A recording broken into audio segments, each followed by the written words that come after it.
Selamat pagi, Bapak Ibu, Saudara yang terkasih di dalam Tuhan. Kembali hadir pagi menyapa dari Gereja Kristen Jawa Purworejo bersama dengan saya, Pendeta Lintang Anggraini. Saudara, Tuhan masih memberikan kesempatan kepada kita untuk menikmati berkat-berkat-Nya. Dan terlebih dari itu, Tuhan memberikan kesempatan bagi kita untuk kita bisa mewujud nyatakan syukur kita dengan banyak hal yang bisa kita lakukan di dalam kehidupan kita untuk kemuliaan nama Tuhan. Mari berikan waktu kita pagi hari ini untuk kita bisa merenungkan sebagian dari apa yang Tuhan firmankan kepada kita. Kita berdoa. Kami diberi kesempatan untuk menghayati berkat-berkat Tuhan yang mengalir dalam kehidupan kami. Ajari kami untuk bisa bersyukur melalui kata-kata kami pun juga di dalam setiap laku kehidupan kami. Waktu bagi kami untuk kami bisa merenungkan kebenaran firman Tuhan. Karena itu berkati kami semua, bersabdalah kepada kami semua, kami siap untuk mendengarkan. Amin. Bapak, Ibu, Saudara, pagi hari ini kita akan bersama merenungkan apa yang disampaikan Paulus kepada jemaatnya di Korintus. 1 Korintus 13. Ini perikop yang pasti kita semua sudah hafal, sudah familiar. 1 Korintus 13 di ayat yang keempat. 1 Korintus 13 ayat yang keempat. Kasih itu sabar. Kasih itu murah hati. Ia tidak cemburu. Saudara, biarlah kita menjadi orang-orang yang berbahagia ketika kita mendengarkan firman Tuhan dan kita bisa melakukannya di dalam hidup. Ibu, bapak, saudara, pernah melihat orang lain berhasil? Dalam arti, ya mereka berhasil mungkin dalam pekerjaan mereka, karir mereka, studi mereka, apapun. Pernah ya? Bagaimana ketika kita melihat orang lain berhasil? Ikut senang? Atau pernah kita menjadi orang yang iri terhadap keberhasilan teman kita, saudara-saudara kita, atau keberhasilan orang lain? Pernah enggak merasa iri? Ih, itu kok begitu, yang ini kok seperti ini, saya kok tidak. Ibu bapak, perasaan iri seperti penyakit hati yang sesungguhnya perlahan-lahan bisa menggerogoti kedamaian kita. Kalau kita membaca banyak kesaksian Alkitab, kita akan bisa menemukan contoh-contoh bagaimana iri hati itu bisa membawa tindakan yang menyakitkan. Kain Habil itu iri, Esau, Yakub, itu karena ada iri hati yang akibatnya ada hal-hal yang mereka lakukan dan itu tidak baik. Ibu, bapak, saudara, surat Paulus kepada jemaatnya di Korintus hari ini mau berbicara kepada kita tentang kasih. Kasih itu bukan sekedar I love you, you love me, mengasihi titik begitu. Tapi apa yang disampaikan di Korintus itu begitu detail.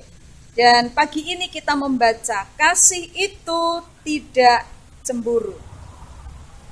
Ketika kita mengasihi orang, kita akan merasa bahagia atas keberhasilannya. Kalau dalam hati kita sungguh-sungguh kita mengasihi mereka. Jadi apapun yang ada dalam kehidupan mereka, senangnya mereka kita juga ikut senang. Kasih tidak membandingkan, melainkan bagaimana bisa merayakan keberhasilan dengan orang lain bersama-sama. Kenapa bisa seperti itu? Karena kasih itu berasal dari Tuhan. Tuhan yang kita amini, kita imani dalam hidup kita adalah Tuhan yang menjadi sumber dari segala berkat. Tuhan sudah monto-monto, Tuhan itu sudah membagi berkatnya masing-masing. Sehingga kalau kita mengasihi orang lain, kita akan mengingat apa yang Tuhan nyatakan dalam kehidupan kita.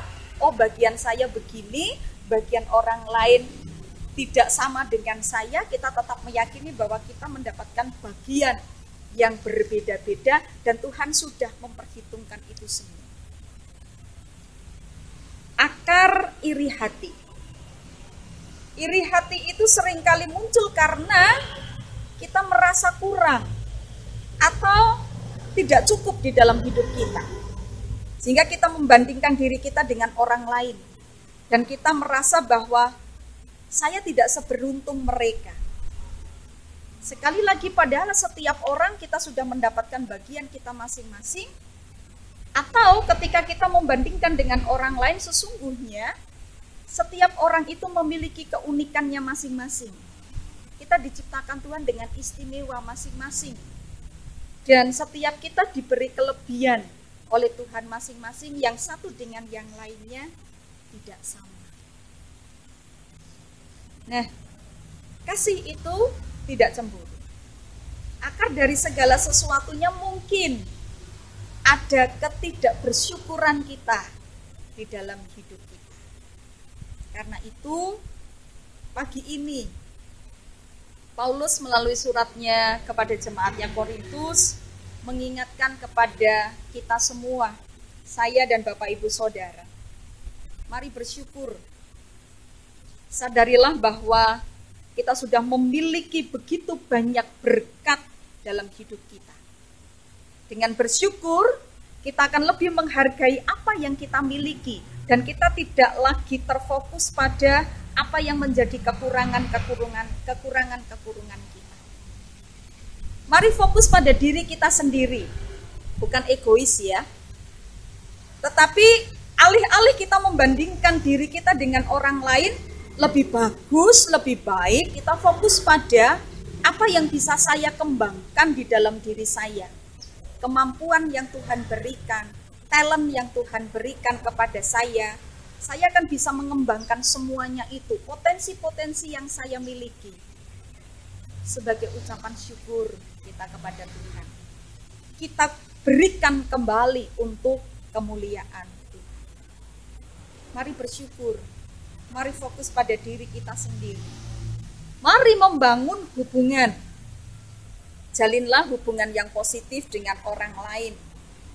Karena dengan saling mendukung, saling menguatkan, kita akan bisa merasakan kebahagiaan yang lebih besar. Dan tentu mari kita meminta agar Tuhan memenuhi hati kita dengan kasih-Nya. Tuhan menolong kita untuk kita bisa dijauhkan dari iri hati. Karena iri hati sesungguhnya musuh terbesar bagi kebahagiaan kita. Dengan mengasihi sesama, bersyukur untuk segala berkat, kita akan dapat mengatasi perasaan iri hati. Kita akan bisa membangun hubungan lebih baik dengan orang lain. Ingat, setiap orang memiliki perjalanan hidup yang berbeda. Yang terpenting adalah kita bersyukur atas apa yang kita miliki dan terus berusaha menjadi pribadi yang lebih baik. Adakah hari ini yang membuat kita menjadi iri? Mintalah Tuhan untuk bisa menguatkan hati kita.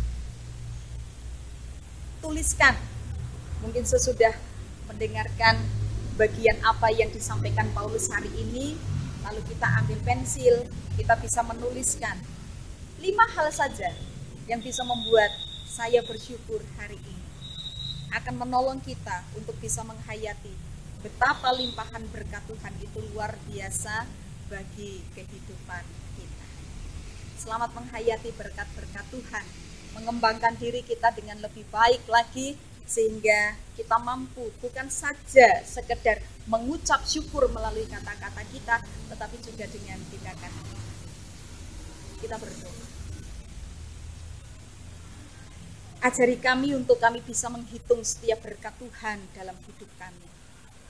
Karena sesungguhnya dengan menghitung berkat itu, kami dimampukan untuk kami bisa mengerti, memahami, menghayati betapa luar biasanya Allah memelihara kehidupan kami. Sehingga kami tidak akan membandingkan dengan orang lain. Apa yang kami terima sesungguhnya cukuplah bagi kehidupan kami. Karena Tuhan mengerti apa yang kami butuhkan di dalam hidup kami. Memberkati perjalanan kami, segala sesuatu yang akan kami kerjakan, kami lakukan hari ini, biarlah kami bisa menjadi berkat. Terima kasih ya Allah, di dalam Kristus kami berdoa. Amin. Selamat pagi saudara, dan kiranya kasih karunia Tuhan Yesus Kristus, kasih Allah di dalam persekutuan Roh Kudus menyertai kita semua. Amin.